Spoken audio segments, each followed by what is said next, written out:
Bismillahirrahmanirrahim. Assalamualaikum. My name is Hassan and today we are going to add or change link color in text or paragraph in Wix website.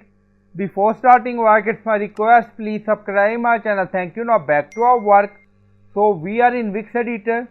So this is our text. So we are going to add or change link color. Now you see link. Now click on it and then you see designer. So highlight it. And then you see underline and then you see link we added. So we are going to add color in link text. Now you see color, if you want you can add highlight, so it's up to you.